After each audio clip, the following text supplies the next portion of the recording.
See, US has two concepts, okay? One is called you pay tax on worldwide income. So if you are, so think about US as a family, right? Think about a scenario where, uh, I don't know, if you think about like the Godfather, right? Think about a person like him who is having a very strict, rigid family. And I am allowing you to be a part of my family. So even if I'm thinking that you're my family, so if you're my family, so if I am the Don, if I permit you to be a part of my family, or even if I'm testing that you are good enough to be a part of my family, then there is one set of law that will be applicable to you. But if you're somebody who is not a part of the US family, but still you have the opportunity of earning some money in the US, then there is a separate set of laws that will be applicable to you. So one is if you're a part of my family. So how do you become a part of my family? You're of course a US citizen. So a lot of Indians who go abroad and they have their kids, and if they become US citizens, then those US citizens would always be a part of the US family. And when they pay tax, a separate set of rules would be applicable on them. So first thing is, are you a part of our family? How do you become a part of my family? You take birth in the US. So one is that. The moment you take birth in the US, or after a lot of rigor, we have tested you and we have issued you a US citizenship. In either of the two scenarios, when I put a stamp and I say you're a US citizen, then you are no longer an alien to me. You're a part of my family.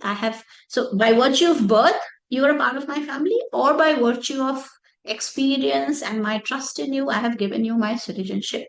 In either of those cases, you are never to be regarded as an alien. You get something called a social security number in the US, and then you start paying taxes. But what if you are not a US citizen? Let's say if I'm a family, if I have a huge family, and now I'm deciding whether you are a prospective person to join my family. So if you are a US citizen, then it's great. If you're not a US citizen, then you're an alien. But then I have two classifications. One is, am I considering you for being a part of my family? So how do I do that? I say, okay, have I given you the green card? So what's a green card? It's actually a lawful immigrant card. And generally for people who are not belonging to the US, who are not US citizens by birth, if you've been in the US for sufficiently long time, then we first give you a green card, which is kind of telling you that yes, you are not a part of the US, but now since you've stayed here for so long and you've worked here for so long and your character is great and everything is okay, I am giving you a certificate saying that you are a lawfully immigrated person in the US. So if you have a green card holder, if you're a green card holder, I would still call you an alien, but now I'm going to term you a resident alien. So we have a US citizen who's never an alien. If you're not a US citizen, but if I've given you a green card stating that yes, I admit that you've lawfully migrated to the US, and in due course of time, probably if everything goes well, I may be giving you a US citizenship. In that case, I'll call you a resident alien. Even if I've not given you a green card, but you have complied with the substantial presence test in the US. This is something which I think will resonate with a lot of Indians because we have the whole concept of resident and ordinarily resident, which is built on the concept of the number of days you were present in India during the particular year and during the past couple of years. So we have a similar test in the US and we call it a substantial presence test. So what you do, you take the current year and you go 2 years back, and then I give you a set of number of days that you have to be present in the US soil. So either if you're a green card holder or you have been in the US for the number of periods that I think is sufficient to help me understand that yes, you're thinking of seriously staying in the US. In either of the two conditions, I call you a resident alien.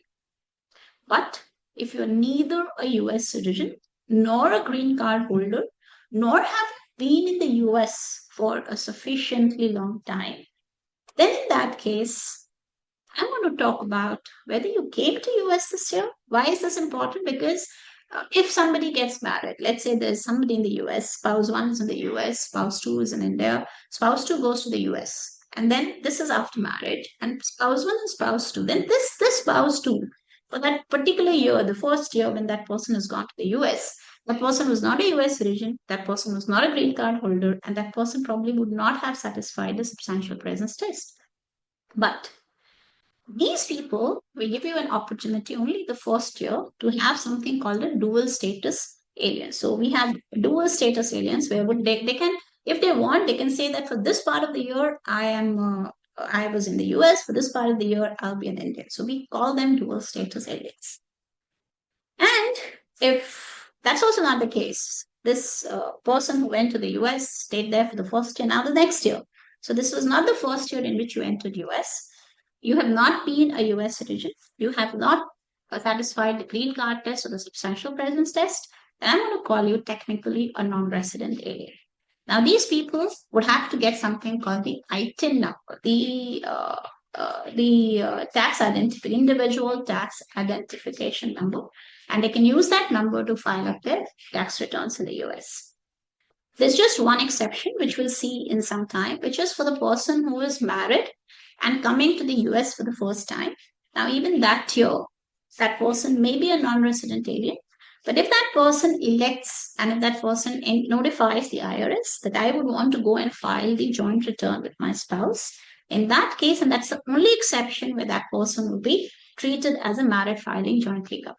Okay, so general rule, if I'm not a US citizen, if I'm not a substantial present test satisfier, and neither am I a green card holder, I'm generally a non resident alien.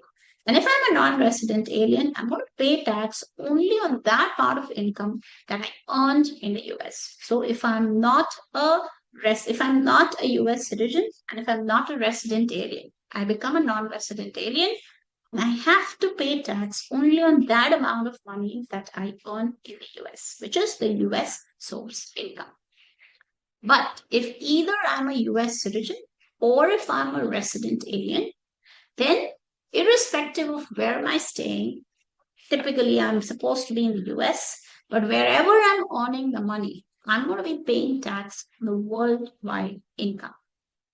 So this is very important, guys, because if you don't have this context, it becomes very difficult because later on I'm going to use the term resident alien. You'll see that the term resident alien has been used considerably in a lot of provisions.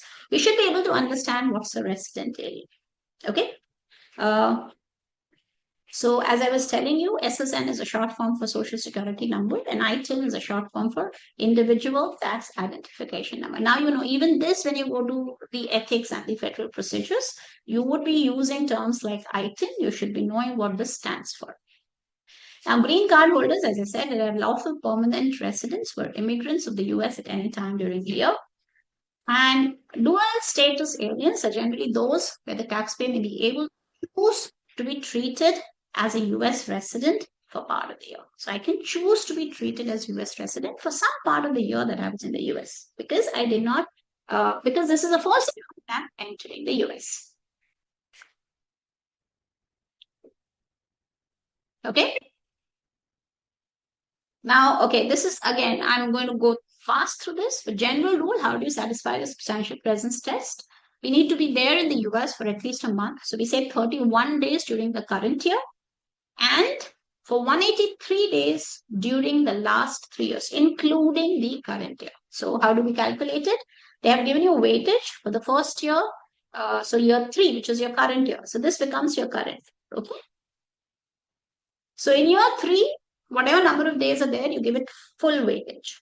In the last year, that means in the year before this year, I'm going to take every 3 days spent as 1 day.